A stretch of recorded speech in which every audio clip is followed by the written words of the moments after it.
one and all present here.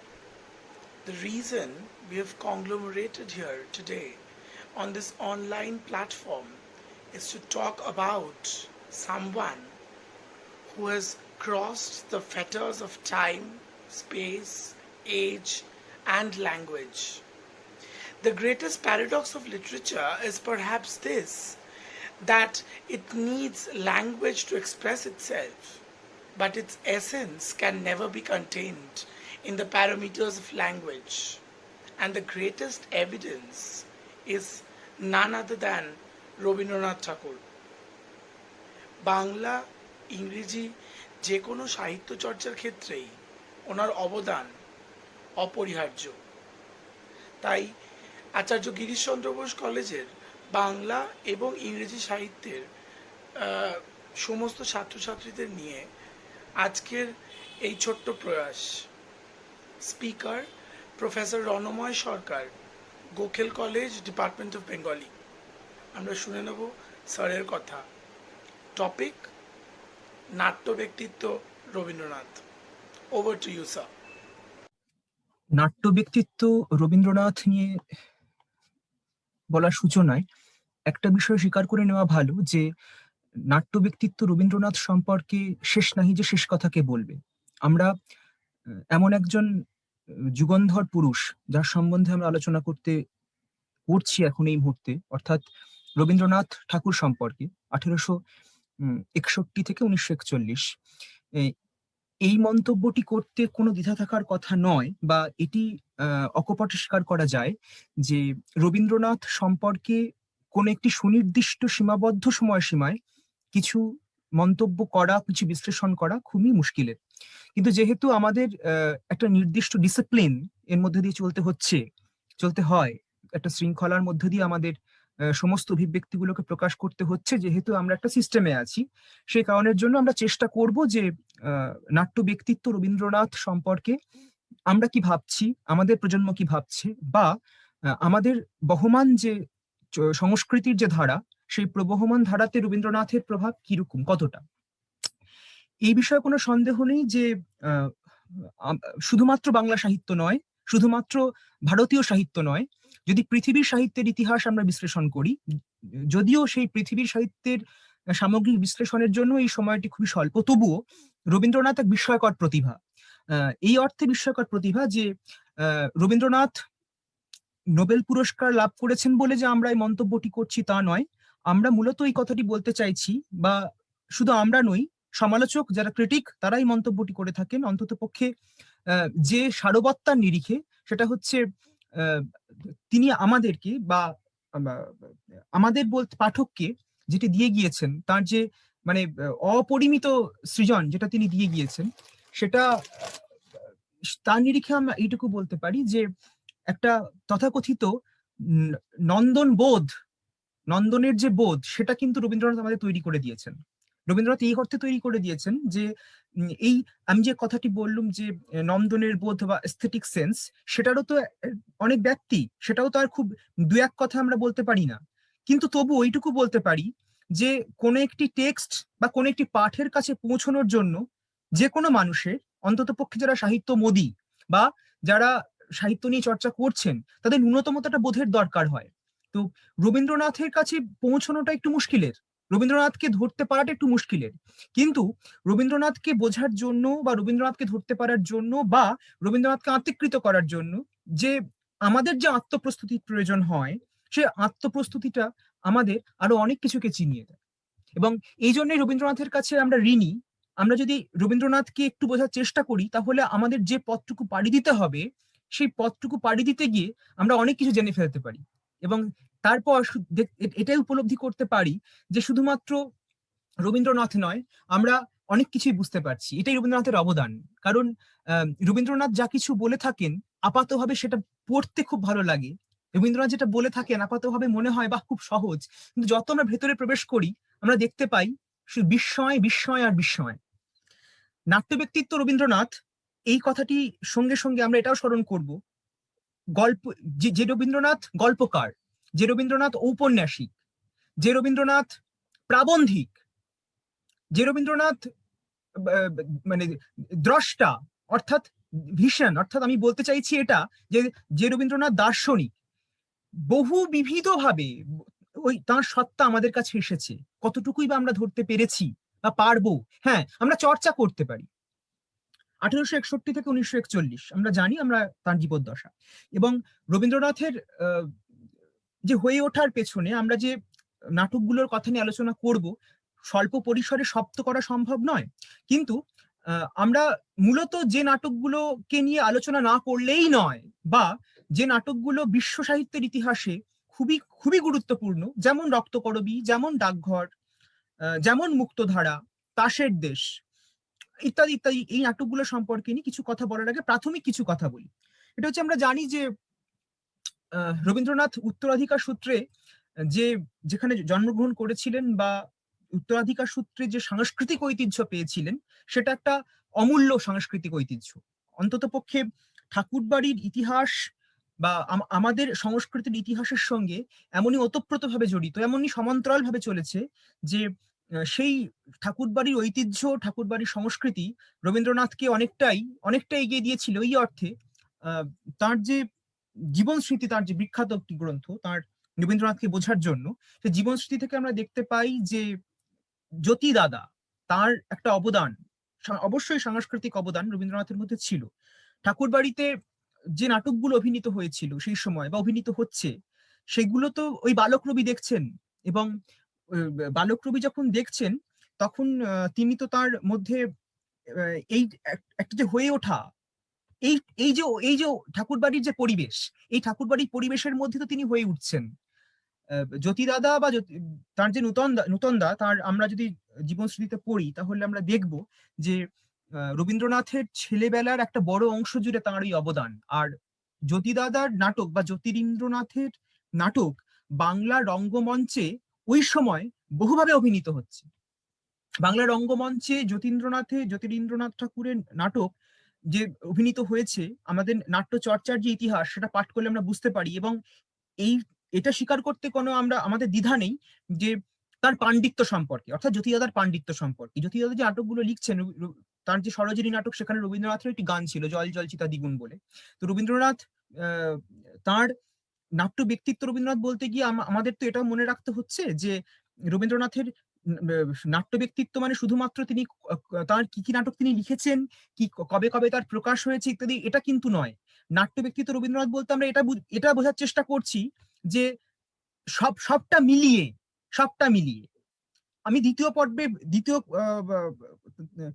নাট্য ব্যক্তিত্ব রবীন্দ্রনাথের ফলিত দিক নিয়ে আসছি। কিন্তু প্রথমে যেটা আমাদের বুঝতেই হবে, সেটা হচ্ছে জ্যোতি দাদা যে নাটকগুলো লিখছিলেন, জ্যোতি দাদার মধ্যে কিন্তু ভীষণ রকম ভাবে বিদেশি নাট্যকারদের একটা প্রভাব ছিল। প্রভাব না বলে আমি বলতে পারি, প্রভাব বললে বা অনুসরণ বললে খুব সংকুচিত হয়ে বলা হয়, আমরা বলতে পারি যে তার মেধা বা তার পাণ্ডিত্য, অন্তত পক্ষে তার মেধা বা তার পাণ্ডিত্যে বিদেশি নাটকগুলো যে তিনি চর্চা করতেন, তার প্রভাব আমরা পাচ্ছি। তিনি রাসিন, ফ্রেঞ্চ নাট্যকার রাসিন, রাসিন, তার প্রভাব তার মধ্যে আছে। শুধু শুধু রাসিন নয়, মলিয়ের, বিখ্যাত নাট্যকার মলিয়ের, আমরা জানি যে মলিয়েরের বিখ্যাত নাটক হচ্ছে তারতুফ, ইত্যাদি আরো আছে। মলিয়ের, মেটারলিঙ্ক, শেক্সপিয়ার, ফ্রাঁসোয়া কপে, এই যে নামগুলো আমি বলছি, এগুলো সবই তো এরা তো প্রত্যেকে বিদগ্ধ বিদেশি নাট্যকার। ফ্রাঁসোয়া কপেই বলি, মলিয়েরই বলি, মেটারলিঙ্কই বলি, রাসিনি বলি, শেক্সপিয়ারই বলি। জ্যোতিদাদা নাটকে কিন্তু এদের প্রভাব আছে। জ্যোতিদাদা শেক্সপিয়ারের জুলিয়াস সিজার অনুবাদ করেছেন, পুনর্বসন্ত, মিডসামার নাইটস ড্রিম, সেটা অনুবাদ করেছেন, সেগুলো অভিনীত হয়েছে এবং রবীন্দ্রনাথ সেগুলো দেখছেন। এছাড়াও জ্যোতিদাদার নাটকে তিনি অভিনয় করছেন, ওই অলীকবাবু নাটকে। সেটাও খুব একটা আমাদের কাছে পরিচিত তথ্য যে তিনি অলীকবাবু নাটকে অভিনয় করেছিলেন। রবীন্দ্রনাথের এই যে নিজের নাটক লিখছেন, সেই নাটকে তিনি অভিনয় করছেন, এটাও কিন্তু ওই পূর্বের ধারা, অর্থাৎ জ্যোতিদাদার নাটক লেখা হচ্ছে, অভিনীত হচ্ছে ঠাকুরবাড়ির পরিবেশে। এবং সবচেয়ে বিস্ময়কর তথ্য হচ্ছে এটা, একটা সময় তো বাংলা থিয়েটারের যে ক্ষেত্র, সেখানে তো তথাকথিত যারা ভদ্র নারী, তারা তো অভিনয় করতেন না। প্রতিভা দেবী প্রথম, ঠাকুরবাড়ি হেমেন্দ্রনাথের কন্যা, তিনি প্রথম মঞ্চে উঠেছিলেন, যিনি এই তথাকথিত ভদ্র প্রেক্ষিত থেকে এসেছিলেন। এছাড়াও শিক্ষিত নারী হিসেবে মঞ্চে যিনি এসেছিলেন প্রথম, যিনি গ্র্যাজুয়েট, বাংলা থিয়েটারের প্রথম গ্র্যাজুয়েট অভিনেত্রী যিনি, কঙ্কাবতী সাহু, তিনি বেথুন কলেজে পড়তেন। তিনিও কিন্তু ওই গৃহপ্রবেশের মাসি চরিত্র দিয়ে তার শুরু আর কি। মানে রবীন্দ্রনাথ থেকে মানে এতটাই প্রভাব তাঁর রবীন্দ্রনাথের যে আমরা কখনোই এটাকে এড়িয়ে যেতে পারবো না।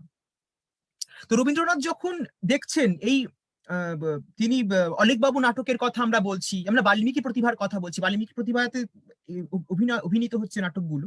তো এই ছেলেবেলার যে প্রেক্ষিত, সেই প্রেক্ষিত তাকে কিন্তু একটা বোধ তৈরি করে দিচ্ছে।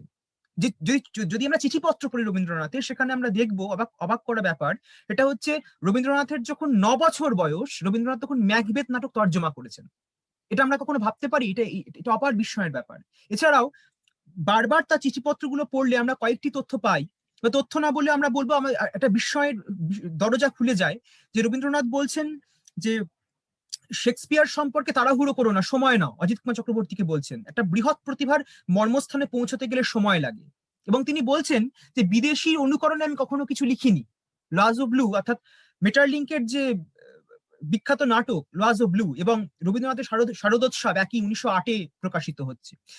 একটা আমাদের সমালোচকই বলি বা আমাদের একটা এরকম বোধ তৈরি হয়ে গিয়েছে যে আমরা তথাকথিত ভাবে যখন কোনো নাট্য ব্যক্তিত্ব সম্পর্কে আলোচনা করি, কোনো নাটক সম্পর্কে আলোচনা করি, আমরা খুঁজতে চেষ্টা করি যে বিদেশি নাটকের কি প্রভাব আছে বা ইত্যাদি ইত্যাদি। কিন্তু কথা হচ্ছে যে রবীন্দ্রনাথ যেখানে স্পষ্টতই বলছেন যে আমি কখনো কোনো বিদেশি প্রভাবের দ্বারা প্রভাবিত হইনি, তাহলে আমরা কেন তুলনা করতে যাব?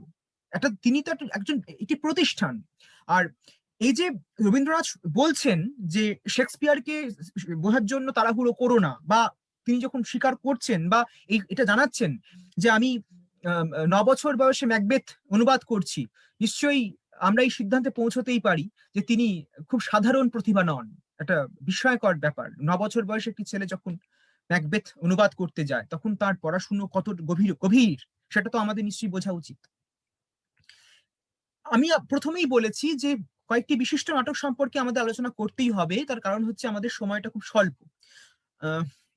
একটা জিনিস আমাদের মনে রাখতে হবে যে রবীন্দ্রনাথের যে নাটকগুলোর নাম আমি একটু আগে বলেছি, অর্থাৎ ওই মুক্তধারা, ওই রক্তকরবী ইত্যাদি ইত্যাদি নাটকগুলো, সে সময়টা কখন সেটা আমরা দেখব। আমরা জানি যে ডাকঘর 1912-এ প্রকাশিত হচ্ছে, 1912। 1922, 1926, 22-এ মুক্তধারা, 26-এ রক্তকরবী। ডাকঘর হচ্ছে দি পোস্ট অফিস আমরা জানি, এবং মুক্তধারা হচ্ছে দি ওয়াটারফল আমরা এটাও জানি, এবং আমরা এটাও জানি যে রক্তকরবী হচ্ছে রেড অলিয়েন্ডার্স। আর তার অন্যান্য যে বিখ্যাত নাটকগুলি বারবার চর্চা আসে, Raja, the king in the dark chamber, Bisarjan, the sacrifice, Phalguni, the cycle of spring, এইগুলো সবই কিন্তু মানে রবীন্দ্রনাথের ইংরেজি নাটকের কথা আমি বলছি। ইংরেজি নাটকগুলোর কোন কোন বাংলা নাটকের অনুবাদ, বা অনুবাদ না বলে আমি বলতে পারি যে ভাবানুবাদ, সেগুলো আমি বলার জন্য, মনে করিয়ে দেওয়ার জন্য এই নামগুলো করলাম। এখন এই যে রক্তকরবীর কথা বলা হলো, বা মুক্তধারার কথা বলা হলো, বা ডাকঘরের কথা বলা হলো, এই বিষয়গুলো নিয়ে আলোচনা করতে গিয়ে একটি বিষয় আমাদের বলতেই হয় যে আমরা এভাবে চিহ্নিত করতে অভ্যস্ত যে ওটা রূপক নাটক, ওটা সাংকেতিক নাটক, ইত্যাদি ইত্যাদি ইত্যাদি। কিন্তু রবীন্দ্রনাথ তো তার নিজের নাটক সম্পর্কে বিভিন্ন সময় বিভিন্ন কথা বলেছেন। তো এই কথাটি বলতে কোনো দ্বিধা নেই আমাদের, যে রবীন্দ্রনাথ অনেক সময় তার নাটক সম্পর্কে যে তথ্যটি আমাদের জানাচ্ছেন, বা যে বিশ্লেষণী দৃষ্টিভঙ্গি আমাদের কাছে প্রকাশ করছেন, আমরা কখনো কখনো সেই দৃষ্টিভঙ্গি থেকে, অর্থাৎ রবীন্দ্রনাথের সেই দৃষ্টিভঙ্গি থেকে সরে যাচ্ছি। এখন বাংলা থিয়েটারের জগতে রবীন্দ্রনাথের তো মূল্য অপরিসীম। এমন একটা এখনো পর্যন্ত রবীন্দ্রনাথের নাটক অবলম্বন করে মঞ্চে কোনো অভিনয় হচ্ছে, এই বিজ্ঞাপন হলে তার টিকিটের একটা তীব্র রকম হাহাকার এসে যায়। কিন্তু একটা সময় তো ছিল যখন রবীন্দ্রনাথের নাটক আমরা মানে দর্শকরা বুঝতে পারতো না।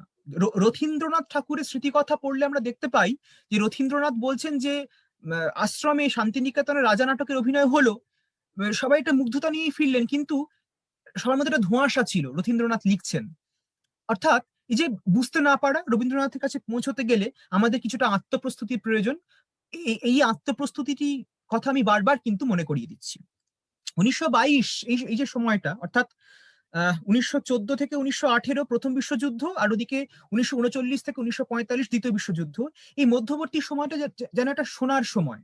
আমরা বারবারই দেখেছি যে লোভ বা গ্রিডিনেস, এটার বিরুদ্ধে তো বিভিন্ন সময় প্রত্যেকটি যিনি যিনি সৃজন করছেন তার কিছু না কিছু বার্তা আছে। যেমন অবশ্যই প্রথম বা দ্বিতীয় বিশ্বযুদ্ধ, কোনো বিশ্বযুদ্ধেরই বিভৎসতা দেখতে হয়নি তাকে লিও টলস্টয়ের সেই যে বিখ্যাত গল্পটি আছে, how much land does a man need. 1910 উনি প্রয়াত হচ্ছেন, 1914-তে প্রথম বিশ্বযুদ্ধ শুরু হচ্ছে। তো সেখানে যে প্যাহমের গল্পটি আমরা জানি, খুব বহু শ্রুত, বহু পঠিত, বহু জ্ঞাত গল্প, যেটি প্যাহমের গল্প, যে একটা মানুষের কতটা জমি লাগে, আমাদের লোভ, আমাদের ভেতরের যে গ্রিনেস, সেটাকে তিনি কি করে চাবুক মেরেছিলেন। 6 feet from his head to his heels was all he needed, উনি বলেছিলেন। মানে 6 feet, মানে তার মাথা থেকে হিল অব্দি ওই 6 feet হলেই তার হয়ে যায়, কিন্তু সেই সূর্যের উদয় থেকে সূর্যাস্ত পর্যন্ত সে হেঁটেই গিয়েছিল প্যাহামের সেই গল্পটা। তো বারে বারে রবীন্দ্রনাথ যা কিছু বলছেন, রবীন্দ্রনাথ তো আর খুব সরাসরি কিছু বলছেন না, রবীন্দ্রনাথের থেকে আমাদের খুঁজে নিতে হয়। এই যে 1919-এ যে জালিয়ানওয়ালাবাগ হত্যাকাণ্ডের প্রেক্ষিতে তো কেউ কোনো মন্তব্য করেননি, সবাই নিশ্চুপ ছিলেন, মহাত্মা গান্ধী পর্যন্ত কোনো মন্তব্য করেন। রবীন্দ্রনাথ কিন্তু নাইট উপাধি ত্যাগ করেছিলেন। তো তার প্রতিবাদের ধরনটাও না খুব, ওই আমি যে বলেছি এস্থেটিক্যালি খুব অসাধারণ। মানে যত ভাবি তত বিস্মিত হই আমরা যে ভাগ্যিস এরকম একটি প্রতিভা আমাদের এখানে জন্মেছিলেন। তো ওই যে 1922-এর কথা আমি বলছি, বা প্রথম বিশ্বযুদ্ধ থেকে দ্বিতীয় বিশ্বযুদ্ধের ওই যে সময়টা, মধ্যবর্তী সময়টার কথা বলছি, সেটা বারে বারে আমাদের পৃথিবীর সাহিত্যের ইতিহাসে খুব গুরুত্বপূর্ণ হয়ে ওঠে। আমরা মাথায় রাখবো যে আধুনিকতা বলতে আমরা যেগুলোকে বুঝি, সেই অবশ্যই আধুনিকতা কোন একটি সুনির্দিষ্ট সংজ্ঞা দিয়ে আমরা বেঁধে রাখতে পারি না। ওই রবীন্দ্রনাথ তো বলেইছেন যে নদী যখন চলতে চলতে বাঁক নিচ্ছে, সেটাকে আমরা বলছি মডার্নিটি। আধুনিকতাটা আজকের সময় আজকের জন্য আধুনিক, সেটা আগামীকাল তো আজকের দিনটা গতকাল হয়ে যাবে। তাই আধুনিকতাটাকে খুব মানে স্থূলভাবে ভাবলে হবে না। এই যে 1922 সাল, আমি এই একটা খুব গুরুত্বপূর্ণ সাল হয়ে উঠছে এই কারণের জন্য, সেটা হচ্ছে যে শুধুমাত্র যে রবীন্দ্রনাথের মুক্তধারা সেই 22-এ প্রকাশিত হচ্ছে তা নয়। 1921-এর মানে ডিসেম্বর মাস, 1921-এর ডিসেম্বর মাস, অর্থাৎ 22 পড়বে তার কিছু দিন আগে বা 2-1 সপ্তাহ আগে, ওই ডিসেম্বর মাসে কাজী নজরুল ইসলাম লিখছেন বিদ্রোহীর মতো কবিতা। আবার 1922-এর কথা আসছে এই কারণের জন্য যে আমরা দেখতে পাচ্ছি ওয়েস্টল্যান্ড 1922-এ প্রকাশিত হচ্ছে। 1900 অদ্ভুত এটার ব্যাপার যে ভারতের ইতিহাসের যে গুরুত্বপূর্ণ বাঁকগুলো, সেই গুরুত্বপূর্ণ বছরগুলোতে একটি করে বিখ্যাত বিখ্যাত সাহিত্য সৃজিত হয়েছে, মানে গ্রন্থ প্রকাশিত হয়েছে। 1857 আমাদের ভারতের ইতিহাসে একটি খুব গুরুত্বপূর্ণ বছর, মহাবিদ্রোহের বছর। সে বছরই শার্ল বোদলেয়ার লা ফ্লোর দুমাল বেরাচ্ছে, প্রকাশিত হচ্ছে। লা ফ্লোর দুমাল 1857 আমাদের মহাবিদ্রোহের বছর। আবার এটাও খুব ঠিক কথা যে টি.এস. এলিয়ট তিনি যখন লিখছেন বা প্রকাশিত হচ্ছে তার দি ওয়েস্টল্যান্ড 1925-এ প্রকাশিত হচ্ছে দি হলো ম্যান 1925-এ, আর 1922-এই আবার প্রকাশিত হচ্ছে ইউলিসিস জেমস জয়েসের, আর 1922-এ আমাদের মুক্তধারা। তো সব যেন একই সময়। এমনকি ওই সময়টা যে গিয়েছে, ওই সময় পাবলো পিকাসো 1912, ওই 22 পাবলো পিকাসো কিন্তু ক্রিয়াশীল। এবং আমার ভেবে এটা খুব বিস্ময় জাগে যে হয়তো পৃথিবীর যুগান্ধর প্রতিভাগুলোকে জাগ্রত করেছিল পৃথিবীর প্রেক্ষিতটি। এটা ভুলে গেলে কখনো চলবে না। তাহলে এই যে আমি বলছি যে আধুনিকতা নিয়ে আসছে কি, আধুনিকতা যে তত্ত্বগুলোকে আমাদের সামনে নিয়ে এসেছে, এটা একটি অবশ্যই ফ্রয়েডীয় তত্ত্ব। ফ্রয়েডের যে মনোসমীক্ষণের তত্ত্ব, সেটির কথা, সেটি আমরা কখনো অস্বীকার করতে পারি না। মার্কসিজম, সাম্যবাদের যে তত্ত্ব, সেটাকে আমরা কখনো অস্বীকার করতে পারি না। এগুলো কিন্তু বারে বারে সেই সমস্ত সাহিত্য যে সৃজিত হচ্ছে তাতে আমরা পাচ্ছি। এবং তখনই আমরা যখন মেলানোর চেষ্টা করি যে রবীন্দ্রনাথ এই নাটকটি লিখেছেন, এই নাটকটি রূপক নাটক, সাংকেতিক নাটক, তখনই না ধাক্কা লাগে যে এখানে কোথাও কি একটা সীমাবদ্ধতা চলে এলো আমাদের মধ্যে।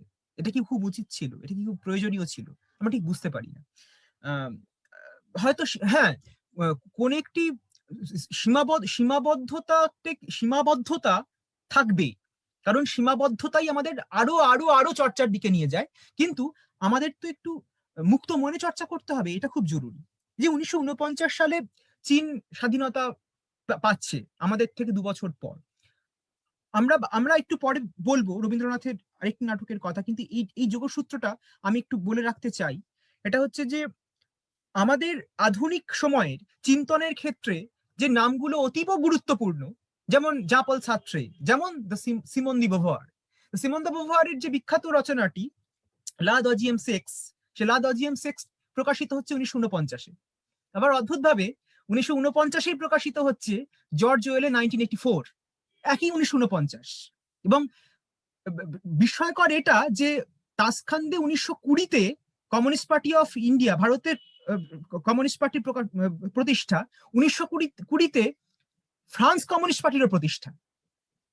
এটা যোগসূত্র কোথায় যেন মিলে যায়। এবং 1949 সালে যখন লা দাজিয়েম সেক্স প্রকাশিত হচ্ছে, 1949-এই প্রকাশিত হচ্ছে জর্জ অরওয়েলের 1984।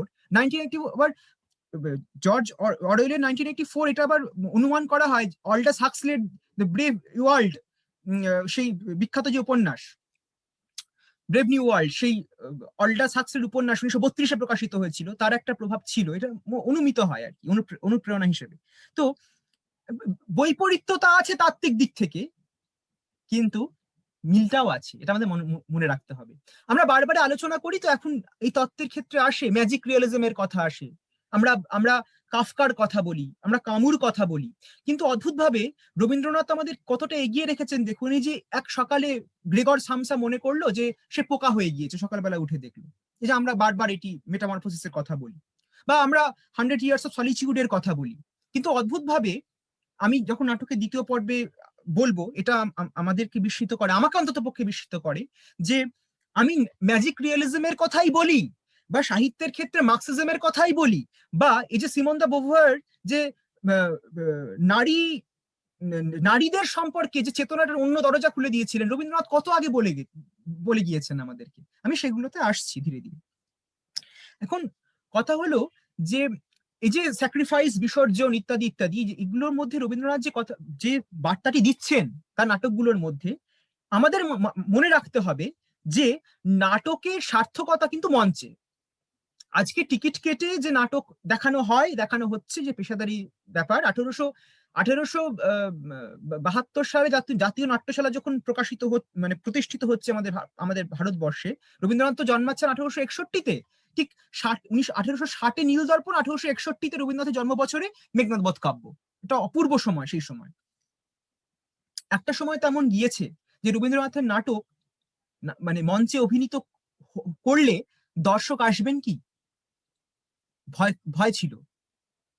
এবং এই অর্থে রক্তকরবীর মতো নাটক, আমাদের বলতে খারাপ লাগে, 1954-এ অভিনীত হয়েছিল মে মাসের 10 তারিখে, সৌম্যমিত্র ভাগ্যিস করেছিলেন। আর তার আগে 1934-এর একটি অভিনয় হয়েছিল, কিন্তু সেটি ওই পেশাদারি মঞ্চের অভিনয় নয়। দ্য টেগোর ড্রামাটিক গ্রুপ করেছিলেন প্রবোধেন্দ্র ঠাকুর। তিনি ওই একটা একটা প্রাকৃতিক বিপর্যয়ের জন্য মানুষকে সাহায্য করতে হবে, সেই অর্থে নাটকটি অভিনীত হয়েছিল। কিন্তু পেশাদারি মঞ্চে এসেছিল 1954-য় রক্তকরবী। তার আগে তো এলো না। কেন এলো না? আমাদের দর্শকদের বৌদ্ধিক দীনতার জন্যই তো। ওই যে রথীন্দ্রনাথ লিখেছিলেন যে রাজা নাটক অভিনীত হয়েছিল বটে, কিন্তু দর্শক বুঝতে পারেনি। তো দর্শক বুঝতে না পেরে তার যদি বিনোদনী না হয়, সে কেন টিকিট কেটে দেখবে? এখন কথা হলো, এই যে বিসর্জন নাটক, দি স্যাক্রিফাইস, সেখানে তো একটা অদ্ভুত ব্যাপার আছে। আমরা দেখতে পাচ্ছি যে আমরা সবাই পড়েছি বিসর্জন নাটক, বলির জন্য পশুকে হত্যা করা হবে না, এটা এই যে একটা মানবিক ব্যাপার। তো একদিকে জয়সিংহ, একদিকে রঘুপতি, এই যে আমার রাজরক্ত চাই, আমরা যদি একটু তলিয়ে ভাবি, আমার রাজরক্ত চাই এই কথাটি বলছেন পিতা, তাকে পুত্র বলছে হ্যাঁ পিতা আমি আপনাকে রাজরক্ত এনে দেবো। কিন্তু ব্রাহ্মণ পিতার পুত্র তো ব্রাহ্মণই হবে, তার গায়ে তো রাজরক্ত থাকবে না। এটা ভাবতে হবে। রঘুপতি এবং জয়সিংহ, একজন ব্রাহ্মণ, একজন ক্ষত্রিয়।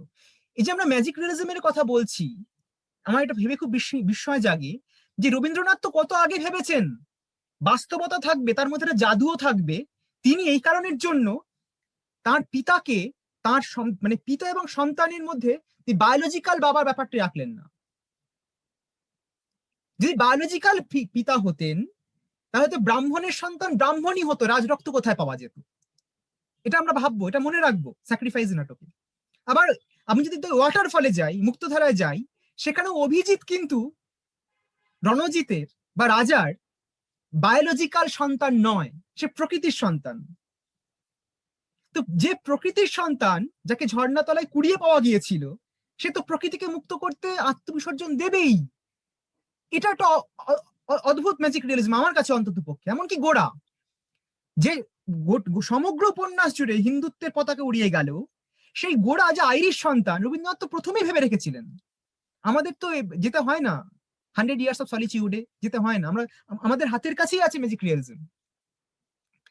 এবং মুশকিলটা হচ্ছে এটা যে আমরা যখন এই যে ইউলিসিস, লিওপার্ড ব্লু যে প্রধান চরিত্র, এমনই বিখ্যাত এই হয়ে গেছে এই চরিত্রটি যে ব্লুমসডে পালিত হয়।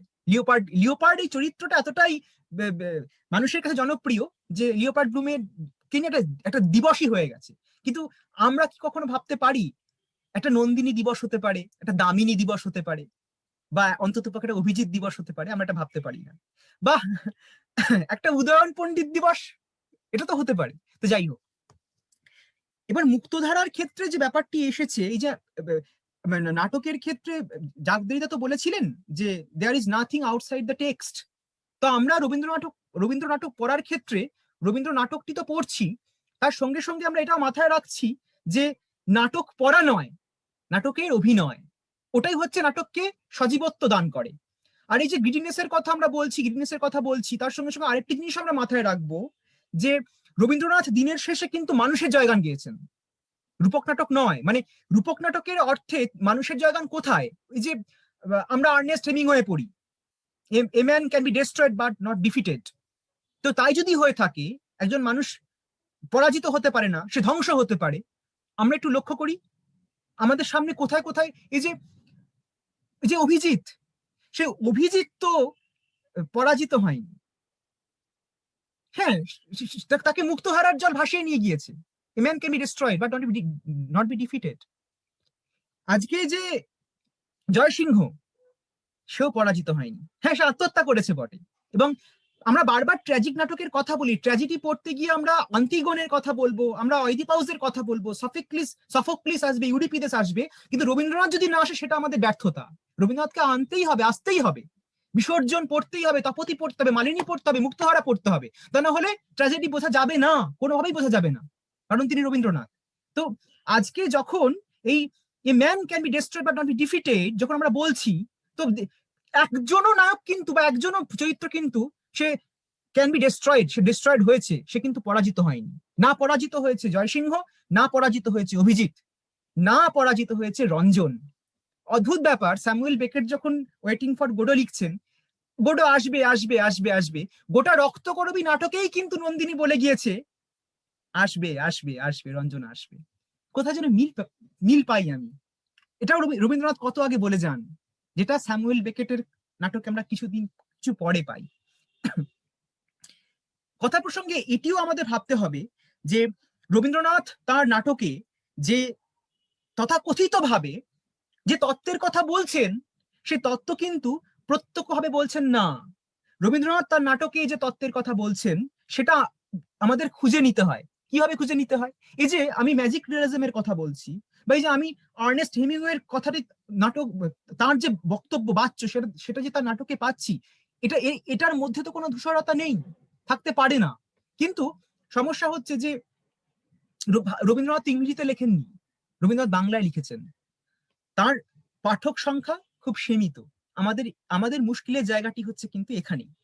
এই প্রসঙ্গে আমরা যেহেতু নাট্য ব্যক্তিত্ব রবীন্দ্রনাথের কথা বলছি, তাই আমরা একটু চেষ্টা করব রবীন্দ্রনাথ তার সারা জীবনে কি কি নাটকে অভিনয় করেছেন, তার রচিত নাটকে আমরা সেটা একটু বলার চেষ্টা করব।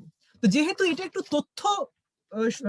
তথ্য সমৃদ্ধ কিছু কথা, তাই আমি প্রথমে একটু খ্রিস্টাব্দের উল্লেখ করে তারপর রবীন্দ্রনাথ তার সারা জীবনে কোন কোন নাটকে কি কি চরিত্র অভিনয় করেছেন একটু বলার চেষ্টা করছি। এখানেও কিন্তু একটু বিস্ময় আছে। আমি প্রথমে বলছি খ্রিস্টাব্দের কথা, তারপর বলছি নাটকের নাম, এবং তারপর বলছি তার চরিত্র। হ্যাঁ, এখানে যেমন তিনি তার দাদার নাটকে অভিনয় করছেন, তার কথাও বলছি অলীক বাবু, আবার তার সঙ্গে সঙ্গে তিনি তার নিজের যে নাটকে অভিনয় করছেন সেটার কথাও বলছি। একজন মানুষ, তিনি বিশ্বভারতীর মতো একটা প্রতিষ্ঠান করেছেন, তার জীবনে এত এত ওঠা পড়া, তার মধ্যেই অভিনয়। নাট্য ব্যক্তিত্ব রবীন্দ্রনাথ পড়তে গিয়ে যদি আমরা এটা না জানি, তাহলে তার প্রতি অবিচার করা হয়। 1877-এ অলীকবাবু নাটকে তিনি নাম ভূমিকা অভিনয় করছেন। 1880-তে মালময়ী নাটকে তিনি অভিনয় করছেন মদনের ভূমিকায়। 1881-তে বাল্মীকির প্রতিভায় অভিনয় করছেন বাল্মীকি চরিত্রে। 1882-তে কালমৃগ আয় অভিনয় করছেন অন্ধ মুনির চরিত্রে। 1889-এ রাজা ও রানী এতে অভিনয় করছেন বিক্রম দেবের চরিত্রে। 1890-এ বিসর্জনে অভিনয় করছেন রঘুপতি, এটা আমরা মনে রাখবো। 1897-এ বৈকুণ্ঠের খাতায় অভিনয় করছেন কেদার চরিত্রে। 1910 প্রায়শ্চিত্ত নাটকে অভিনয় করছেন ধনঞ্জয় বৈরাগী চরিত্রে। 1911-য় শারদোৎসব এতে অভিনয় করছেন সন্ন্যাসীর চরিত্রে। 1911-য় রাজা, কিং ইন দ্য ডাক চেম্বার, অভিনয় করছেন ঠাকুরদা ও রাজা চরিত্রে। 1914 অচলায়তন, তাতে অভিনয় করছেন অদিন পুণ্যের চরিত্রে। 1915 ফাল্গুনি, তাতে অভিনয় করছেন অন্ধ বাউলের চরিত্রে। 1916-তেও ফাল্গুনি করেছেন, সেখানেও অন্ধ বাউল হয়েছেন। 1917-য় দি পোস্ট অফিস, ডাকঘর, তাতে অভিনয় করছেন ঠাকুরদা, প্রহরী ও বাউলের চরিত্রে। 1923-এ বিসর্জন, তাতে করছেন জয়সিংহ। 1923-এ বিসর্জন, তাতে করছেন জয়সিংহ। 1927-এ নটির পূজা, তাতে হচ্ছেন উপালি। 1929-এ তপতি, তাতে অভিনয় করছেন বিক্রম দেবের চরিত্রে। 1935-এ শারদোৎসব, তাতে অভিনয় করছেন সন্ন্যাসীর চরিত্রে। অদ্ভুত ব্যাপার, তিনি যখন বিসর্জনে 1890 রঘুপতি করছেন, তখন তিনি বয়সে নবীন, করছেন কিন্তু বৃদ্ধের চরিত্র। আবার একদম শেষের দিকে এসে তিনি যখন আবার বিসর্জন করছেন 1923-এ, তখন করছেন জয় সিংহ, তখন তিনি নিজে প্রবীণ, অভিনয় করছেন নবীনের চরিত্রে। এটা আমাদের কাছে এক বিস্ময়। আর মজার কথা হচ্ছে যে রবীন্দ্রনাথ তার নাটক রামানন্দ চট্টোপাধ্যায়কে লিখছেন, যখন মানে মুক্তহারা রক্তকরবীর কথা প্রসঙ্গে এটা বারবার আসে যে এই নাটকগুলো তো বারবার পরিবর্তিত হয়েছে, রবীন্দ্রনাথ একটা রক্তকরবী নাটক 10 বার লিখছেন। এটা ভাবতে পারি আমরা, আজকে বসে ভাবতে পারি। রক্তকরবীর তো বারবার নাম পরিবর্তিত হচ্ছে, কখনো নন্দিনী হচ্ছে, কখনো যক্ষপুরী হচ্ছে, তারপর রক্তকরবী হচ্ছে। এমনকি মুক্তহারারও তাই, মুক্তহারা কখনো নাম হয়েছে পথ, কখনো নাম বদলে বদলে বদলে বদলে গিয়েছে। তো একজন মানুষ কতটা পারফেকশনিস্ট হলে একটা তার নিজের সৃজন কিভাবে বদলাতে পারেন? আচ্ছা, এটা কি আইডেন্টিটি ক্রাইসিস, সত্তার সংকট? কোন সৃজকের এই সত্তার সংকট থাকে না? এমনকি এই যে সত্তার সংকট যদি সৃজক রবীন্দ্রনাথের থাকে, তাহলে এই সত্তার সংকট তার সৃজিত চরিত্রগুলোতেও আছে কেন? এই সত্তাগত সংকট জয়সিংহের নেই, সত্তাগত সংকট রাজার নেই, রক্তকরবী রাজার নেই। এমনকি সত্তাগত সংকট, আমি এটা বলতে বাধ্য হচ্ছি, যদিও নাট্য ব্যক্তিত্ব রবীন্দ্রনাথ, তবুও গোড়ার কথা, কারণ গোড়াও মঞ্চে এসেছে। রবীন্দ্রনাথের নাট্য ব্যক্তিত্ব রবীন্দ্রনাথ পড়বো, কিন্তু উপন্যাসে অনুষঙ্গ আসবে না, এটা হতে পারে না। তার কারণ রবীন্দ্রনাথের উপন্যাসের যে নাট্যরূপ হয়েছে, সেগুলোকে তো আমরা অস্বীকার করতে পারি না, কোনোভাবে অস্বীকার করতে পারি না। রবীন্দ্রনাথ তো দ্রষ্টা পুরুষ, তিনি ভবিষ্যৎটি দেখতে পান। যখন প্রথম বিশ্বযুদ্ধ শেষ হচ্ছে বা দ্বিতীয় বিশ্বযুদ্ধ যখন আসছে, এই মধ্যবর্তী সময় তিনি কিন্তু বুঝতে পেরেছিলেন যে মৃত্যুর একটা বিভৎসতা আসছে। ডাকঘরের মতো নাটক আমরা কিন্তু বাঙালি হিসেবে পাঠক বুঝতে পারিনি। রবীন্দ্রনাথ পরবর্তীকালে এটা নিয়ে আফসোস করেছিলেন যে যারা বিশ্বাস করে যে অমল মরে গেছে বা মারা গেছে, তারা অবিশ্বাসী। কারণ মানে এটা ভাবাটা বা বোঝাটা খুবই ভুল বা অনুচিত যে অমলের মৃত্যু ঘটেছে। মানে ডাকঘর কি বা মৃত্যুটাই বা কি? A door to enter another world. আমরা অন্য জগতে পৌঁছানোর জন্য মৃত্যু নামক দরজাটি আমরা অতিক্রম করে যাই। রবীন্দ্রনাথের ব্যক্তি জীবনে তো মৃত্যু কম হয়নি। তার মা চলে গেছেন, তার বৌঠান চলে গেছেন, সমী চলে গেছে, মাধুরী, রানু, মানে দুজন কন্যা, পুত্র,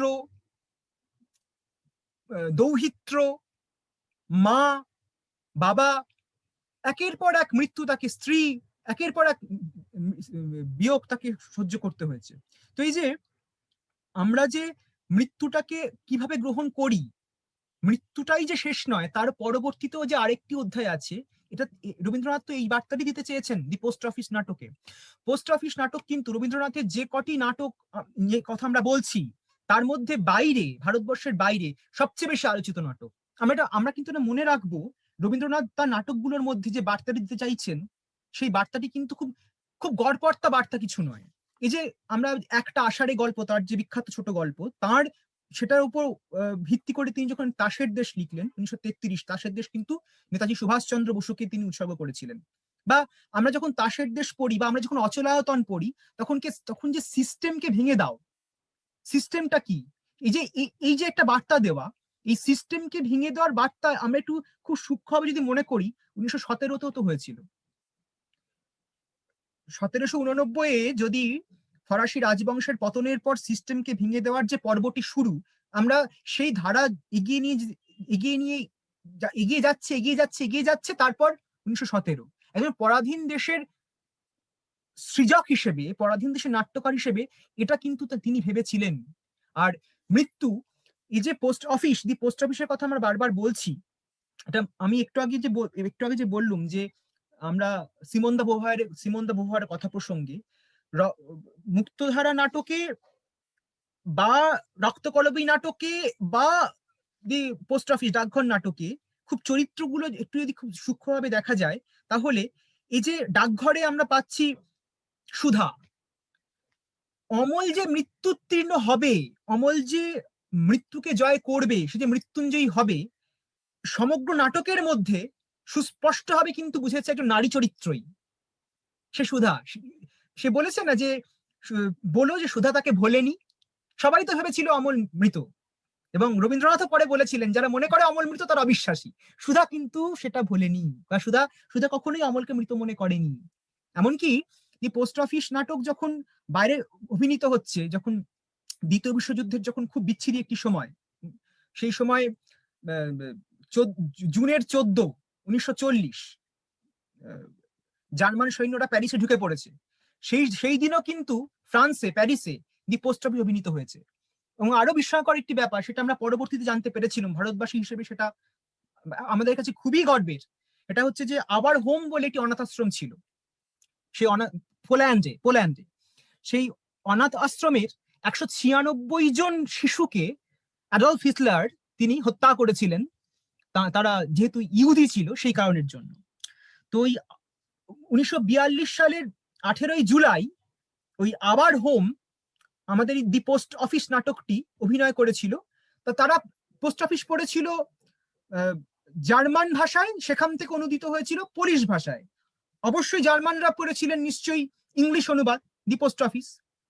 তো ওই আমি ঠিক জানি না এই নামের উচ্চারণটা আমি ঠিক করছি কিনা, ইয়ানুস বা জানুস করজ্যাক কি উচ্চারণ হবে, এটা পেন নেম ওই ভদ্রলোকের। তিনি চিকিৎসক, তিনি শিশু সাহিত্যিক, তার আসল নাম ছিল হেনরিক গোল্ডস্মিথ। তো এই হেনরিক গোল্ডস্মিথ তার তিনি একটি আশ্রমের পরিচালক ছিলেন, তার সঙ্গে যে সহকর্মিনী ছিলেন তার নাম স্টেফানিয়া। তো তারা ওই 196 জন যে শিশু কচিকাঁচা, তাদের মৃত্যু ভয় থেকে উত্তীর্ণ করার জন্য পোল্যান্ডে ওই 18 জুলাই 1942 এই নাটকটি অভিনয় করেছিল। একটা নাট্যকারের নাট্য ব্যক্তিত্ব আলোচনা করতে গিয়ে এর থেকে আর বড় প্রাপ্তি কি হতে পারে? একজন নাট্যকার নাটক লিখছেন, তার নাটক কচিকাঁচারা অভিনয় করছে তার মৃত্যু ভয়কে উত্তীর্ণ করার জন্য। এবং ঠিক জুলাই মাসে 18তে তারা এই নাটকটি অভিনয় করেছিল, এবং আগস্টের 5 তারিখে তার ট্রেবলিঙ্কা যে কনসেন্ট্রেশন ক্যাম্প, সেখানে তাদেরকে নিয়ে যাওয়া হয়েছিল। তারা ওই আওয়ার হোম থেকে ছোট্ট ছোট্ট শিশুগুলো নেমে এসেছিল, এবং তারা মিছিল করে গিয়েছিল স্টেশন অব্দি, কোন গানটি গাইতে গাইতে, যদি তোর ডাক শুনে কেউ না আসে তবে একলা চলো রে। এখানে রবীন্দ্রনাথ এই গানটি যখন লিখছেন তখন তার বয়স 44। এই যে মৃত্যুকে জয় করতে গিয়ে আমি পোস্টমাস্টার পড়ছি, এর কোনো তুলনা হয় বিশ্ব সাহিত্যে? তখন ওই বাচ্চাগুলোকে নিয়ে ওরা কি করেছে বা কি করেই বা যেত? আমি সেই বিভৎসতা কেন পোস্টমাস্টার, এটা আমি এইটুকু শুধুমাত্র বলি যে আউশউইটজ, ট্রেবলিঙ্কা, এগুলো প্রায় বিকারনাউ, সাবিভোর, এরকম প্রায় 6টা কনসেন্ট্রেশন ক্যাম্প ছিল। গোটা মানে হিটলার তৈরি করেছিল ইহুদিদের হত্যা করার জন্য। কি করে হত্যা করা হতো? যারা 10 বছরের নিচের বাচ্চা তাদেরকে ওই কনসেন্ট্রেশন ক্যাম্পে যখন তারা নামলো স্টেশনে, আর ওগুলো হতো খুব পাণ্ডব বর্জিত এলাকায়, তো তাদেরকে নিয়ে যাওয়া হতো যে ট্রেনটাতে করে। সেই ট্রেনটা হচ্ছে কি ক্যাটল রেকটা কি, ওপরে শুধু ঘুলঘুলি, কোনো ওই প্রবেশের দরজা ভিন্ন, চারিদিকে আর কোনো দরজা জানালা নেই। তো বাচ্চাগুলো যখন ঢুকবে তাদের ওপরে শুধু বাতাস আসবে, আর মাঝখানে তারা বাতাস আলো পাবে না। এবং যতক্ষণ না পর্যন্ত তারা প্রায় 2 রাত্রি 3 দিন হয়তো কেউ যাচ্ছে, কারণ সেগুলো প্রত্যেকটা কনসেন্ট্রেশন ক্যাম্প মূল শহর থেকে অনেক অনেক দূরে, মাঝখানে আর কখনো ট্রেন থামছে না। ওই ট্রেনের ভেতরেই তাদের সমস্ত প্রাকৃতিক কাজ, ওখানেই কত মানুষ মারা যেত। এবং যখন বাচ্চাগুলো নামানোর পর তাদেরকে পুরো হোস পাইপ দিয়ে ধুয়ে দেওয়া হতো, তাদের যে মলমূত্র সেগুলো। যারা 10 বছরের কম শিশু তাদেরকে সরাসরি নিয়ে গিয়ে ফেলে দেওয়া হতো জ্বলন্ত আগুনের ভেতর। আর যা তার একটু বড় তাদেরকে একটা পরীক্ষার সামনে দাঁড় করানো হতো, মস্তক মুন্ডিত করে, মাথা ন্যাড়া করে দিয়ে, এবং মাথার পেছন দিকে গুলি করা হতো। তো এই যে বিভৎসতা, এই বিভৎসতাটা তো মুখে বলে বোঝানো যাবে না, যে মৃত্যু, অ্যানাদার ওয়ার্ল্ড, ইত্যাদি ইত্যাদি। রবীন্দ্রনাথের পোস্ট অফিস নাটকটি জানুস কোরজ্যাক অবলম্বন করলেন ওই শিশু, ফুলের মতো শিশু যে বাচ্চাগুলো 196 জন, তাদেরকে মৃত্যু ভয় থেকে উত্তীর্ণ করার জন্য। অপূর্ব ব্যাপার, মানে আপনি শ্রদ্ধায় মাথা নত হয়ে আসে। এমনকি রথীন্দ্রনাথ যখন রবীন্দ্রনাথের সঙ্গে ইউরোপ ভ্রমণে গিয়েছেন, তখন তিনি একটা অপূর্ব অভিজ্ঞতার কথা বলেছেন। আমার খুব ইচ্ছে হচ্ছে রথীন্দ্রনাথের ওই পোস্ট অফিস সম্পর্কিত ওই অভিজ্ঞতাটি একটু বলতে। আমাদেরকে ভাবায় যে বাংলায় লেখা কোনো নাটক ইউরোপে এতটা আদৃত হয়েছে, আমরা অবাক হয়ে যাই। তিনি বলছেন, রথীন্দ্রনাথ বলছেন, আমি মূল বই থেকে উদ্ধৃত করছি, তার কারণ উদ্ধৃতিকে বিকৃত করার কোনো অধিকার আমার নেই। রবীন্দ্রনাথ সম্পর্কে বলতে গিয়ে রথীন্দ্রনাথের লেখার, তিনি বলছেন, while we were spending a few weeks in the delightful house of Albert Kahn at Cap Martin, French উচ্চারণে কাপ মার্তা, আর ফ্রেঞ্চ উচ্চারণে এই ভদ্রলোকের নাম হচ্ছে আলবেয়ার কান। আমি আবার বলছি, while we were spending a few weeks in the delightful house of Albert Kahn at Cap Martin in the south of France, a friend of ours, a French artist, had come back from a trip to Italy. While walking on the beach of a small fishing village in the Italian Riviera, she came upon a fisherman sitting in the shade of a boat drawn upon the sands, watching the nets drying in front of him and reading a book. Her curiosity aroused, she inquired what he was reading there in such surroundings. The man was quite indignant and replied derisively, "Don't think I am reading a trashy romance. Don't you see, it is Tagore's The Post Office." ভাবতে পারবো আমরা যে fisherman সে অবসর সময় কাটাচ্ছে the post office পড়ে? গোটা ইউরোপে, কখনো ফ্রান্সে, কখনো পোল্যান্ডে, বারবার যখন মানুষ মৃত্যু ভয় থেকে মুক্তি পেতে চেয়েছে, তখন কিন্তু তারা দি পোস্ট অফিসের মুখোমুখি হয়েছে। আরেকটি কথা বলি, সময় যেহেতু সীমিত, আমি দ্য ওয়াটারফল সেখান থেকে একটা কথা বলছি। মুক্তধারার মতো নাটক, সেখানে যখন রাজা বলছে, মনে রাখবো আমরা 1922, আমরা মনে রাখবো তার আগেই 1867-তে প্রথম খণ্ড বেরিয়ে গিয়েছে কমিউনিস্ট ম্যানিফেস্টো। আসলে কমিউনিস্ট ম্যানিফেস্টো, দাস ক্যাপিটাল, এইগুলোর উল্লেখ ছাড়া তো আর আধুনিক সময়ের কোনো সাহিত্যকে বিশ্লেষণ করা যায় না, ব্যাখ্যা করা যায় না। তখন রাজা যখন বলছে ওই ওয়াটারফলে যে তুমি খাজনা দেবে কিনা বলো, কত পরে সত্যজিৎ রায়ের হীরক রাজার দেশে দেখে আমরা চমকিত হই, বাকি রাখা খাজনা মোটে ভালো কাজ না। আর আমরা বলছি 1922-এর একটি নাটকের কথা, তুমি খাজনা দেবে কিনা বলো। তখন ধনঞ্জয় বলছে ওই ওয়াটারফলে, I must not give you what is not yours. যা তোমার নয় তা তোমাকে দিতে পারবো না। তো রণজিৎ রাজা বলছেন, নট মাইন, আমার নয়। ধনঞ্জয় বলছেন খুব গুরুত্বপূর্ণ একটি কথা, a part of our excess food belongs to you. but not the food which belongs to our hunger. আমার উদ্বৃত্ত অন্ন তোমার, ক্ষুধার অন্ন তোমার নয়। চিরাচরিত খিদে, কৃষকদের ব্যথা, রবীন্দ্রনাথ যেভাবে বলিয়েছেন ধনঞ্জয়কে দিয়ে, তার মতো সাম্যবাদী ব্যক্তিত্ব আর কজন হতে পারে? আমরা তো তাকে বুঝতে পারছি না। আর এরপর আমি আর দু একটা কথা বলি, যেহেতু সময় সীমিত। আমাকে এটা বলতে হচ্ছে এই কারণের জন্য যে আমরা পোস্ট অফিস এটা বলেছি, আমরা দি ওয়াটারফল অর্থাৎ মুক্ত ধারার কথা বলেছি। এবার যদি আমরা এই দি রেড অলিয়েন্ডার এই সম্পর্কে সামান্য দু একটি কথা না বলি, তাহলে আজকের আমাদের এই আলোচনাটি নাট্য ব্যক্তিত্ব রবীন্দ্রনাথ মনে হয় কোথাও একটু ফাঁক থেকে যাবে। আমরা যদি নাট্য ব্যক্তিত্ব রবীন্দ্রনাথের কথা প্রসঙ্গে দি রেড অলিয়েন্ডার্স এর কথা বলি, আমরা একটু আগে বলেছি না সিমন দা বোভারের কথা, এবং সেখানে বলা হচ্ছে নারী প্রকৃতি। রক্তকরবী নাটক লিখতে গিয়ে রবীন্দ্রনাথ বারবারই বলেছেন, এটা আমি খুব জোর দিয়ে আজকে বলছি, সমস্ত সমালোচকদের শ্রদ্ধা জানিয়েই বলছি, এটা আমাকেও লিখতে হয়েছে, ভবিষ্যৎ যারা প্রজন্ম তাদেরকেও লিখতে হবে, হয়তো যুগে যুগে লিখতে প্রবহমান চলতেই থাকবে বিষয়টি, যে রূপক নাটক হিসেবে রক্তকরবী সার্থকতা বিচার করো। আমরা সবাই লিখবো হ্যাঁ রক্তকরবী রূপক নাটক ইত্যাদি, কিন্তু রবীন্দ্রনাথ বলছেন রক্তকরবী রূপক নাটক নয়। আমার কথা না, রবীন্দ্রনাথ বলেছেন রক্তকরবী কখনোই রূপক নাটক নয়। রবীন্দ্রনাথ বলছেন রক্তকরবী আসলে কর্ষণজীবী আর আকর্ষণজীবীর যে দ্বন্দ্ব তার পাঠ। আচ্ছা, কর্ষণজীবী কারা? যারা ফার্মার, কৃষক। আর আকর্ষণজীবী কারা? যারা ধন সঞ্চয়ী। 1926 দি হলো ম্যান 1925 সাল আগের বছর প্রকাশিত হচ্ছে। অর্থাৎ এই যে ফ্যাসিবাদ, নাগিনীরা চারিদিকে ফেলিতেছে বিষাক্ত নিঃশ্বাস, শান্তি ললিত বাণী শোনাইবে ব্যর্থ পরিহাস, ফ্যাসিজম এবং মানুষের লোভ যে মানুষকে কোন অধঃপতনে নিয়ে যাবে রবীন্দ্রনাথ কিন্তু দেখতে পেয়েছিলেন।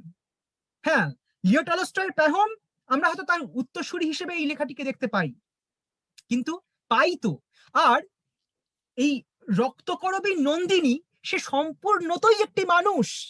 রবীন্দ্রনাথ বলছেন রক্তকরবী নন্দিনী একটা মানবী, একটা মানুষের ছবি। আমরা তো এটা অস্বীকার করতে পারি না যে প্রকৃতি এবং পুরুষ এটাকে নিয়েই তো সৃষ্টি চলে। আলো যাবে ভালোবেসে মালা দেয় আঁধারের গলে, সৃষ্টি তারে বলে। তো বারবার যখন আমি রক্তকরবী পড়বো সেক্ষেত্রে, বা রেড অলিয়েন্ডার পড়বো, আমরা কেন এটা মাথায় রাখবো না যে এটা রূপক নাটক নয়? রবীন্দ্রনাথ বলেছেন, রবীন্দ্রনাথ রক্তকরবীর কথা প্রসঙ্গে বলেছেন রামকে, এই যে রামচন্দ্র বা শ্রীরাম নিয়ে যে এত বিতর্ক, রবীন্দ্রনাথ স্পষ্টই বলছেন রাম কথার অর্থ হচ্ছে আরাম বা শান্তি, পিস, আর রাবণ চিৎকার বা অশান্তি। আমরা তো এটা মনে রাখি না। নাট্য ব্যক্তিত্ব রবীন্দ্রনাথ এটা বলেছেন, আমার কথা না, রবীন্দ্রনাথ এটা বলছেন। এই প্রসঙ্গে আমি রক্তকরবীর ভেতর একটা একদম পৃথক দুটি উদাহরণ আমি একটু দিই। আমরা যারা এস্থেটিক পড়ি, আরো বড় হয়ে আমরা এস্থেটিক পড়বো, নন্দন তত্ত্ব পড়বো, সৌন্দর্যের সন্ধানে তো আমাদের এগিয়ে যেতে হয়। আমরা সৌন্দর্যের কথা যদি পড়ি, আমরা আরিস্টটলেও পড়েছি। আরিস্টটল যে সৌন্দর্যের কথা বলছেন, তিনি একটা সমগ্রতার কথা বলছেন, এবং তিনি একটা পরিমিতি বোধের কথা বলছেন, এবং তিনি শৃঙ্খলার কথা বলছেন। রক্তকরবীতে যে অ্যাস্থেটিক্সের কথা রবীন্দ্রনাথ বলছেন সেটা আমি একটু বলি। রবীন্দ্রনাথ সৌন্দর্যের কথা বলতে গিয়ে বলছেন রক্তকরবীতে বা রেড অলিয়েন্ডার্সে, beauty only responds to beauty. Its lute strings, বিনা জাতীয় একটা তার আর কি, বিনা জাতীয় বিনার কথা বলা হচ্ছে এখানে। Beauty only responds to beauty. Its lute strings break when force tries to snatch an answer. কি অপূর্ব কথা! সুন্দরের জবাব সুন্দরী পায়, অসুন্দর যখন জবাব ছিনিয়ে নিতে চায়, বিনার তার বাজে না, ছিঁড়ে যায়। সৌন্দর্যের সংজ্ঞা লিখতে গিয়ে আমরা যদি এটা ভুলে যাই তাহলে পাপ করব, এটা অপরাধ হবে। আমরা এই নন্দন তত্ত্বের কথা রেড অলিয়েন্ডার্সে যে আরেকটি জায়গায় পেয়েছি, আমি একটু বলি, এটাও একটা অপূর্ব মন্তব্য। বিশু নামক চরিত্রটি এই মন্তব্যটি করেছেন। তিনি বলছেন, there must be beauty even in hell, but nobody there can understand it, that's their cruelest punishment. নরকেও সুন্দর আছে, কিন্তু সুন্দরকে কেউ সেখানে বুঝতেই পারে না। নরকবাসীর সবচেয়ে বড় সাজা তাই। আমাদের আমাদের বোধটাকে সেই দিকে নিয়ে যেতে হবে। আর রেড অলিয়েন্ডার্স যে রূপক নাটক নয়, রেড অলিয়েন্ডার্স এর মধ্যে যে কোনো প্রকার ধাঁধা নেই, অন্তত পক্ষে ওই ধূসরতা নেই, আমরা যে বুঝতে পারি না, সেই বিষয়ে আমি একটি কথা বলি।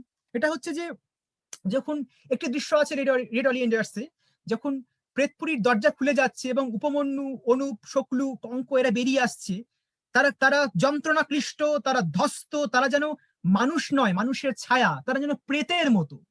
তো এই যে মানুষগুলো যে আসছে, এরা তাদের শ্রম দিয়েছে যক্ষপুরীতে, তো এদের সম্পর্কে একটা অপূর্ব কথা অধ্যাপক বলেছেন।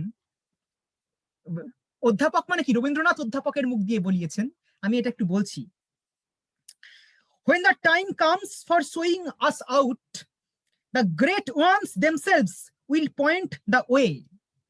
অর্থাৎ রাস্তা দেখাবার দিন এলে এরাই দেখাবে, তার আগে রাস্তা বলে কোনো বালাই নেই, সেই শ্রেণী উন্মেষের কথা শঙ্খগস্ত দেখিয়েছেন কবির অভিপ্রায় গ্রন্থে, একদিকে কমিউনিস্ট ম্যানিফেস্টো আর একদিকে রক্তকরবী দেখি, যে ওই মার্ক্সবাদের কথা, মার্ক্সীয় তত্ত্বের কথা রক্তকরবীতে কিভাবে উঠে এসেছে। রক্তকরবী শুধুমাত্র ওই তাল তাল সোনাতলা ইত্যাদি ভাবে বিচার করব না আমরা। কর্ষণজীবী আকর্ষণজীবী সাম্রাজ্যবাদ ফ্যাসিবাদের সঙ্গে সাম্যবাদের যে দ্বন্দ্ব, সেটা বারবার বলতে হবে, বুঝতে হবে। রবীন্দ্রনাথ তো বলছেন, কেন টিটাগড়ের চটকলে শ্রমিকরা আসে, কেন আমাদের কৃষি সভ্যতা ভারতবর্ষের কেন এরকম ক্ষয়ে যাচ্ছে, কৃষকদের দুরবস্থা কেন, আজকে সেটা আমরা বলবো না, বুঝবো না, নাট্য ব্যক্তিত্ব রবীন্দ্রনাথ পড়বো, অথচ রবীন্দ্রনাথ যে কথাটি বলে গেলেন রেড অলিয়েন্ডার সম্পর্কে সেটা জানবো না, সেটা আর একটা পাপ করা হবে। আচ্ছা, এবার আমি যে ওই বলেছি 1949 সিমন দা বোভুয়ার নারীদের যেভাবে দেখলেন, নন্দিনী কি আসলে একটা পাওয়ার, একটা এনার্জি, একটা লাইট, সে এইগুলো নিয়ে উঠে প্রতিভাত হয়। ওই যে দি ওয়েটিং ফর গোডোতে গোডো আসবে আসবে আসবে, আর ওই রঞ্জন আসবে আসবে আসবে, যৌনতার স্বাধীনতা সিমন দা বোভুয়ার যেটা বলেছেন তার প্রেক্ষিত ভিন্ন, কিন্তু আমরা এটা মনে রাখবো, রেড অলিয়েন্ডার্সে নন্দিনীর বুকে নীলকণ্ঠ পাখির পালক এসেছিল, তার বুকে এসেছিল, কিন্তু বুকের আঁচলে। এই সূক্ষ্ম ব্যাপারটি যেন আমরা ভুলে না যাই। নন্দিনীর একটা অদ্ভুত সংলাপ একটু বলতে ইচ্ছে করছে, সে সর্দারকে বলছে, because I am a woman you are not afraid of me, God sends his thunderbolt through his messenger, the lighting spark that bolt I have borne here with me, it will shatter the golden spire of your mastery. অপূর্ব। আমি নারী বলে আমাকে ভয় করো না, বিদ্যুৎ শিখার হাত দিয়ে ইন্দ্র তার বজ্র পাঠিয়ে দেন, আমি সেই বজ্র বয়ে এনেছি, ভাঙবে তোমার সর্দারি সোনার চূড়া। নারীর যে শক্তি, নারীকে যে দেখানো, রবীন্দ্রনাথ ভিন্ন হতে পারতো।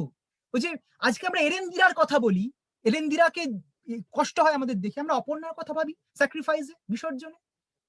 যবে জানো কি একেলা কাহারে বলে, যবে বসে আছি ভরা মনে, দিতে চাই নিতে কেহ নাই, তারে বলে একা, আমি হৃদয়ের কথা বলিতে ব্যাকুল শুধাইল না কেহ।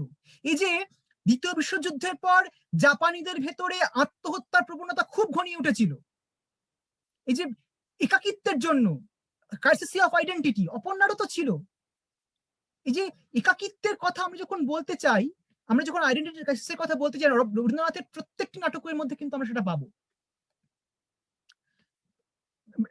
এই যে আমি যখন নন্দিনীর কথা বলছি, নন্দিনী তো সমগ্র নাটকে রঞ্জনের তত্ত্বটিকে বা রঞ্জনের বার্তাটিকে প্রতিভাত করে তুলেছেন, কিন্তু সে যে বজ্র, তাকে কিন্তু সেটা বলতে হয়েছে, তাকে বোঝাতে হয়েছে, তাকে এই আত্মঘোষণাটি করতে হয়েছে। এই যে এটাও কিন্তু একদিক থেকে তার অস্তিত্বের সংকট। আর এই রক্তকরবীতে বা রেড অরিয়েন্টার্সে আদপে কিন্তু সত্তার সংকটে ভুগেছে রাজা। তো রাজার সংকটকে নাট্যিক দ্বন্দ্বে আরো প্রতিভাত করার জন্য আমরা এই সংলাপটি পড়লুম। একটা একটা একটা আঘাত করা দরকার, একটা বজ্রের দরকার, একটা আগুনের দরকার, সেটা কিন্তু নারী আনতে পারে, নন্দিনী আনতে পারে। আমরা আরেকটু এগোই। এটাও আধুনিক সাহিত্যের ক্ষেত্রে একটা খুব গুরুত্বপূর্ণ তথ্য হিসেবে আমাদের কাছে উঠে এসেছে, অন্তত পক্ষে বিশ্বযুদ্ধ পরবর্তী সময়ে। আমরা জানি ব্রেকসমার কথা, আমরা যদি বলাকা পড়ি, তার যে স্পিড থিওরি, গতিতত্ত্ব, সেটা আমাদের পড়তেই হবে। তো রবীন্দ্রনাথ তো বারবার যৌবনের জয়গান গিয়েছেন। আমরা ওই যে ফাল্গুনী নাটকের কথা বলেছি, ওখানে কিন্তু তিনি মানে জরা, সেটা জরার পতনের পর আবার নতুন যৌবন আসবে, আমরা নতুন যৌবনের দূত, তার কথা কিন্তু আছে। আমি রেড অলিয়েন্ডারের একটি সংলাপ একটু বলি, সেটা রাজা বলেছে, সে অপূর্ব কথা। সেটা হচ্ছে, I have killed youth. Yes, I have indeed killed youth all these years with all my strength. The curse of youth dead is upon me. রাজা বলছেন, আমি যৌবনকে মেরেছি, এতদিন ধরে আমার সমস্ত শক্তি নিয়ে কেবল যৌবনকে মেরেছি, মরা যৌবনের অভিশাপ আমাকে লেগেছে। আধুনিক সময়ে আধুনিক ব্যক্তিত্ব রবীন্দ্রনাথ যখন পুরনো সমস্ত কিছুকে ভেঙে নতুনের জয়গান গাইছেন, তিনি রাজার কণ্ঠে এই সংলাপটি, রাজার ঠোঁটে সংলাপটি রাখবেন, সেটাই তো বাস্তব কথা। আমরা কেন যে ভুলে যাই, মানে রেড অলিয়েন্ডার একটা ভীষণই বাস্তবধর্মী নাটক। ওয়াটারফলের ব্যাপারটা কি, শিবতরা এবং উত্তরকূট। ওয়াটারফলে ইকোনমিটা ভীষণ রকম ভাবে লক্ষণীয়, বারবার লক্ষণীয়। রাজা কি করতে চাইছে? রাজা নন্দী সংকটের পথ কেটে দিতে চাইছে, যাতে ওই শিবতরায়ের লোকেরা তাদের পশমটা বিক্রি করতে না পারে। রাজা মুক্তধারার বাঁধটা বাঁধতে চাইছে, জল না পেলে কৃষিকাজ হবে কি করে? এই যে আমি বলছি যে কৃষির প্রতি যেমন কৃষকদের প্রতি ভালোবাসা যেমন রক্তকরবীতে আছে, রেড অলিয়েন্ডার্সে আছে, একই রকম ভাবে কিন্তু মুক্তধারাতেও আছে। অভিজিৎ কাদের প্রতিনিধি? অভিজিৎ যারা শোষিত, বঞ্চিত, নিপীড়িত, তাদের মুক্তির কথা বলে। সে মুক্তধারার বাঁধ ভেঙে দেয়, যাতে শিবতরায়ের লোকেরা কৃষির জল পায়। সে নন্দী সংকটের পথ কেটে দেয়, যাতে তাদের ইকোনমি আরো স্ট্রং হয়, আরো শক্তিশালী হয়। তুই জননেতা হয়ে ওঠে সে। শ্রেণী চেতনার উন্মেষ আছে, এখানেও আছে, রেড অলিয়েন্ডার্সেও আছে, ওয়াটারফলেও আছে, মুক্তধারাতেও আছে। আর রবীন্দ্রনাথের নাট্য প্রতিভা বা রবীন্দ্রনাথের নাট্য চিন্তা আমাদের বাংলার রঙ্গমঞ্চকে এমন ভাবে বারে বারে সমৃদ্ধ করে চলেছে। এই যে আমি একটু আগে বলেছি যে আমরা তার গদ্যের কথাও, উপন্যাসের কথাও বলবো, যেটা নাটকের ফর্মে আসছে। আমরা যদি একটু লক্ষ্য করে দেখি, চতুরঙ্গ, এটা নিয়ে মানে রবীন্দ্র নাটকের সৃজন তার অন্য সৃজন সত্তার দ্বারা কি করে পরিপুষ্ট হচ্ছে, আমাদের নাট্যগত চর্চার ধারাকেও তিনি কতটা এগিয়ে নিয়ে যাচ্ছেন একটু আমরা দেখি। এই যেমন দামিনীর গান কোনটি শঙ্কর লিখেছিলেন, মেঘ বলেছে যাবো যাবো, এটি দামিনীর গান বলে তিনি, এটা তার অনুমান ছিল, তিনি কিন্তু বলেছিলেন যেন শব্দটি।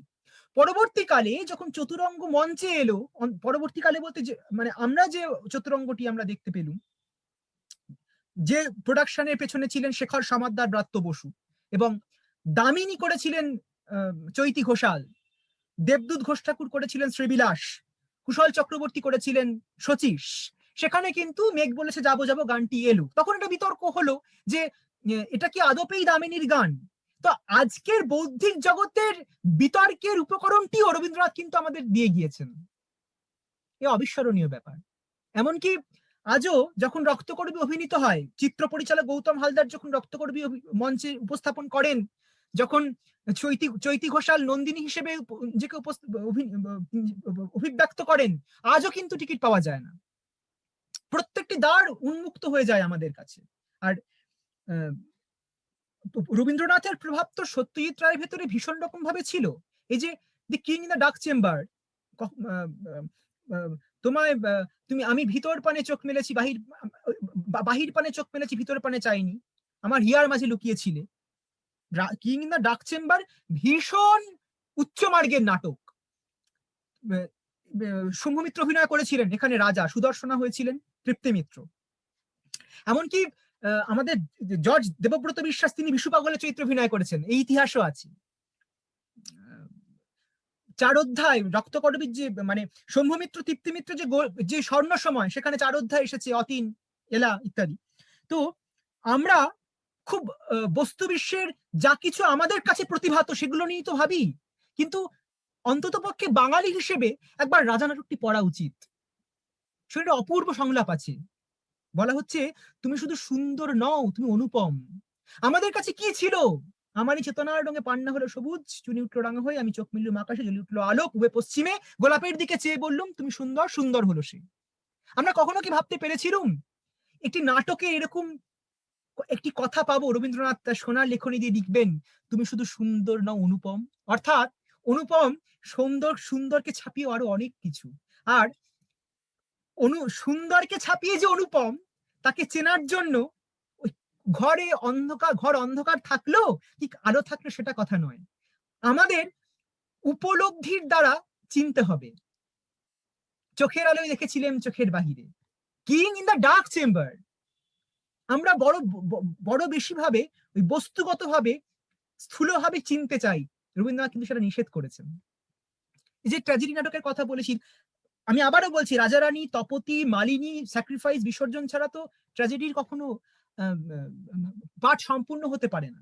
কিন্তু হ্যাঁ, there is nothing outside of the text, এটা জাক দেরিদা বলছেন। আমরা পাঠ যদি করি তাহলেও দেখতে পাবো বিসর্জন নাটকে যে তত্ত্বটি আমরা পাচ্ছি ওটা কিন্তু একাধিক, শুধুমাত্র যে সত্তার সংকট, শুধুমাত্র যে ম্যাজিক রিয়েলিজম তা নয়।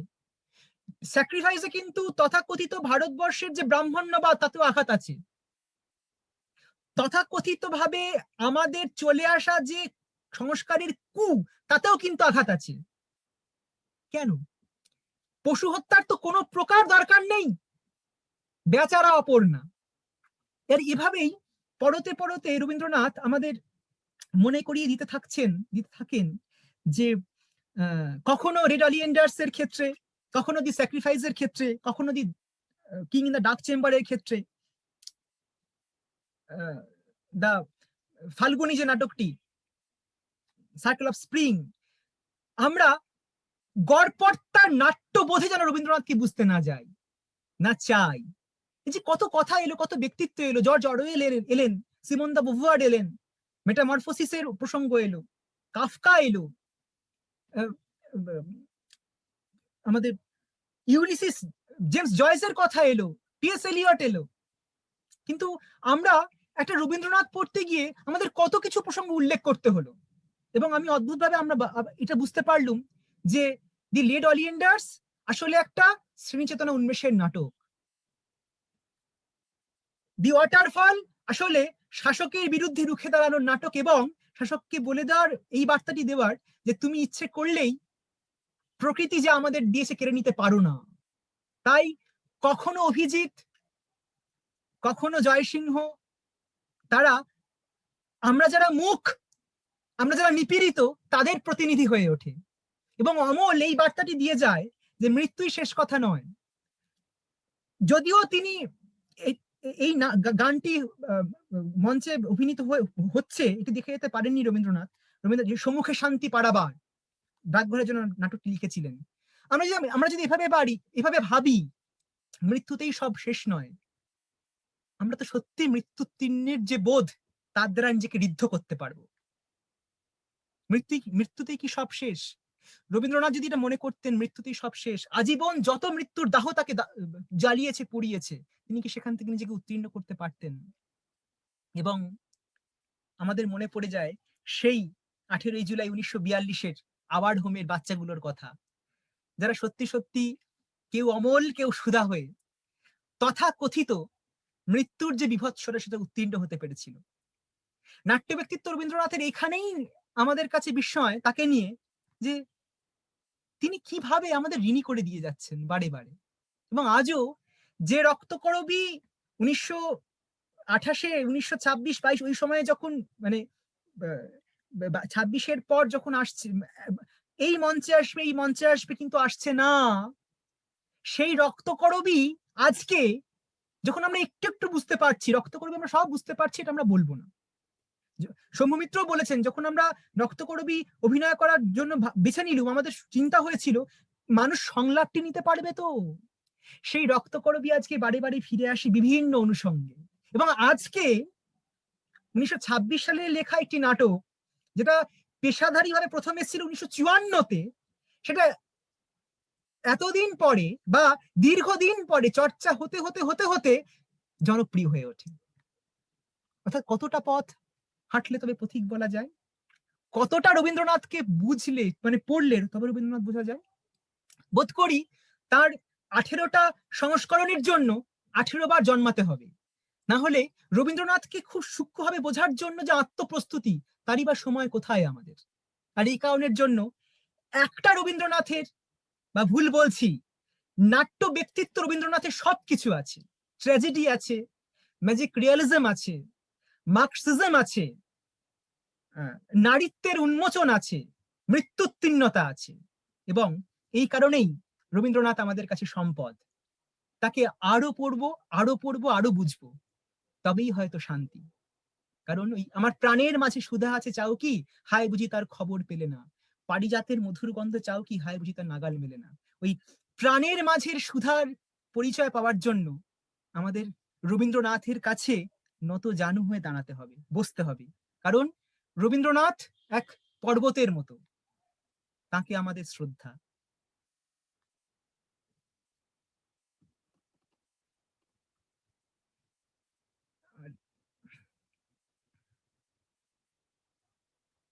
পরিশেষে আর দু একটি কথা বলি, সেটি রবীন্দ্রনাথের কিছু সংলাপ তো অমর হয়ে আছে, তার মধ্যে দু একটি না বললে আজকের পাঠ শেষ হবে না। এটা হচ্ছে যেমন রেডালি এন্ডার্সের অদ্ভুত সংলাপ আছে, পৃথিবীতে এমন অনেক দুঃখ আছে যাকে ভোলার মতো দুঃখ আর নেই। একটু আগে আমি বলেছি সুন্দরের জবাব সুন্দরী পায়। বা যে শাসক, রাজা আমরা ওটা ধরবো না, বলবো যে শাসক, তিনি তিনি বলছেন আমি পর্বতের মতো, শূন্যতাই আমার শোভা। বা বলছেন মধ্যাহ্ন সূর্যের সঙ্গী আছে কি।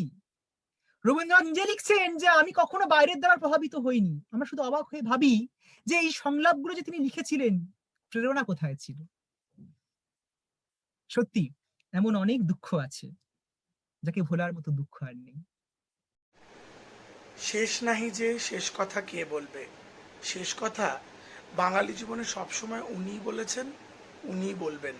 তাই রবীন্দ্রনাথকে নিয়ে ঘণ্টাখানেক আলোচনার পরে কিছু বলতে চাওয়া ধৃষ্টতা। But certain responsibilities need to be delegated officially. And to deliver the official vote of thanks, I need to first begin with thanking and acknowledging Professor Ronomoy Sarkar for his gracious presence today. With this unending pandemic, this is the only way we can keep breathing, keep ourselves alive, and keep enlightening each other with our views, our perspectives, and our takes on the different aspects of literature and life. Thank you so much, sir, for that insightful, enticing lecture. I would take this opportunity to thank our principal, Dr. Ashit Kumar Sarkar, for his tireless enthusiasm, inspiration, and support in all our academic endeavors. I would like to thank our HOD, Professor Debolina Ghosh-Das, and head of the Department of Bengali, Professor Shumana Das Mondol, for their consistent support and cooperation. I would also like to thank all the other departmental colleagues of the Department of English and Bengali to have brought this session to a success. Last but not the least, thank you students for always wanting to learn more. It is you who inspire us to come up with these small initiatives, even at such times of crisis. Thank you so much. Let's meet up some other day with some other session. Thank you all. Bye.